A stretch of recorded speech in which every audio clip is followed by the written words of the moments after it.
Pengembangan pariwisata Bali dengan pola One Island, One Management harus holistik, tidak boleh parsial atau setengah-setengah pada aspek tertentu saja. Banyak hal positif dengan adanya pengembangan pariwisata dengan pola One Island Management, salah satunya berdampak pada peningkatan jumlah kunjungan wisatawan secara signifikan.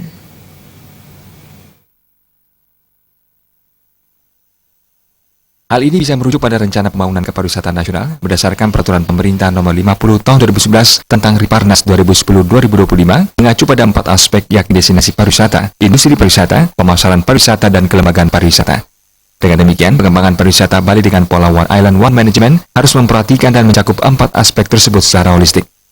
Pengelolaan destinasi pariwisata ini mencakup pembangunan daya tarik wisata, atraksi, pembangunan prasarana, penyediaan fasilitas umum, pembangunan fasilitas pariwisata, dan pemberdayaan masyarakat. Menurut pengamat pariwisata yang juga pengurus KONI Bali bidang hubungan luar negeri dan sport tourism, Idewa Putu Susila, ada banyak hal positif dan keuntungan dengan pengembangan pariwisata melalui One atau Single Management. Pertama, meningkatkan kualitas dan daya saing destinasi wisata. Kedua, berdampak pada peningkatan jumlah kunjungan wisatawan secara signifikan.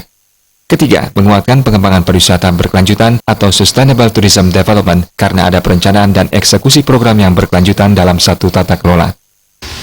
Pengembangan One Island, One Management dalam sistem kepariwisataan ini akan sangat berdampak positif dan sangat menguntungkan ketika itu diterapkan di daerah Bali, karena akan terjadi pemerataan pembangunan yang sudah pasti ya dalam hal destinasi wisata dan juga stakeholder atau instansi yang terkait terhadap pariwisata itu sendiri, sehingga ketika ini sudah terlaksana, ini akan menimbulkan beberapa aspek keuntungan. Salah satunya adalah akan meningkatkan daya saing terhadap destinasi wisata itu sendiri.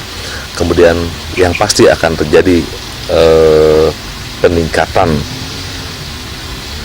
kedatangan para wisatawan. Jadi jumlah wisatawan sudah secara otomatis pasti itu akan meningkat. Dan yang ketiga adalah akan terjadi sustainable tourism development.